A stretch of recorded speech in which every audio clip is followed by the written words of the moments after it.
Hello అందరికీ happy Deepavali. ఈ దీపావళికి గోవిందుణ్ణి వేద్దాము అనుకున్నాను. ఫస్ట్ మొహం మాత్రమే వేశాను. ఏం చేసినా పాప నిద్రలేసే లోపే నేను చెయ్యాలి. సో నాకు అంత టైం లేదు. అయినా ఫాస్ట్గా వేద్దాం అనుకొని మొత్తం గోవిందుణ్ణి వేశాను.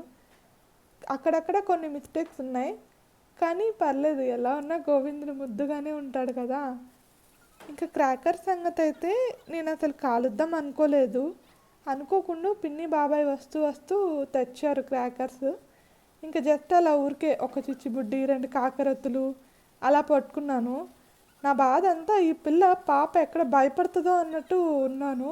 ఆ పిల్ల ఏదో విచిత్రంగా వీళ్ళు ఏదో చూస్తున్నారు అన్నట్టు చూస్తున్నింది, కానీ ఆ లైటింగ్కి అస్సలు ఏడవలేదు.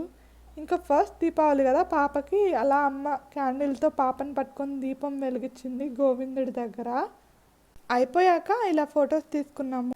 నాకు అప్పుడప్పుడు అనిపిస్తుంది మనం చిన్నప్పుడు ఫొటోస్ చూస్తే ఏదో తెలియని హ్యాపీనెస్ అని. కానీ అప్పట్లో పెద్దగా ఫొటోస్ లేవు, 1-2 ఉన్నవంతే. కానీ పాపకైతే చాలా ఉంటాయి రేపు పెద్దయ్యాక చూసుకోవడానికి. చూస్తాను, రేపు హ్యాపీగా ఫీల్ అవుతుంది కదా, అయ్యో ఇదంతా నేనేనా అని. Thank you.